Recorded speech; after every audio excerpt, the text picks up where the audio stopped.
گھر میں آنے والے کیڑے مکوڑوں کو سپرے کے ذریعے یا پاؤڈر وغیرہ کے ذریعے ختم کیا جا سکتا ہے، اور اسی طرح مکھی اور مچھر کو مارنے کے لیے جو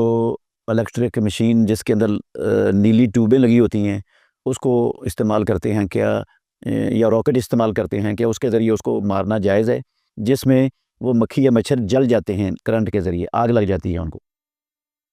محترم ناظرین، اسلامی شریعت کا اصول ہے الضرر یزال، کہ جو ضرر تکلیف دینے والی چیزیں ہیں، نقصان پہنچانے والی چیزیں ہیں انسانوں کو، ان کو ختم کیا جا سکتا ہے، زائل کیا جا سکتا ہے، اور ان کو زائل کرنے کا اسلامی شریعت کے مطابق جو بھی جائز طریقہ ہے اس طریقے کو اختیار کرنا ٹھیک ہے۔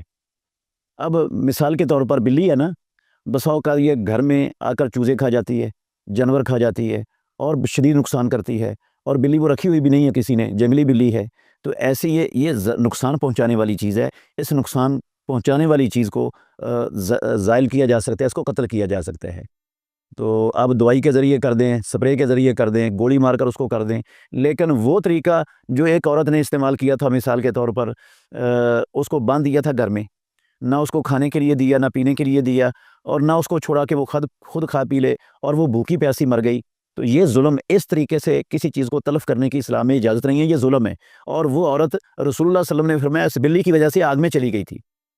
تو جو جائز طریقہ ہے اس کو آپ استعمال کریں۔ یہ سپرے اور یہ پاؤڈر وغیرہ سے اس نقصان دینے والی کیڑے مکوڑوں کو، تکلیف پہنچانے والے،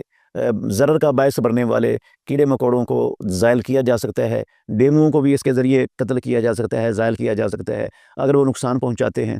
البتہ یہ جو جلانے والا سسٹم ہے نا، ڈیموؤں کو جلائیں، چاہے مکھی اور مچھر کو آپ مشین کے ذریعے جلائیں، چاہے راکٹ کے ذریعے جلائیں، یہ درست نہیں ہے۔ اس لیے درست نہیں ہے کہ امام الانبیاء محمد الرسول اللہ صلی اللہ علیہ وسلم کا فرمان ہے لا يعذب بالنار الا رب النار، آگ کا عذاب صرف آگ کا رب دے سکتا ہے،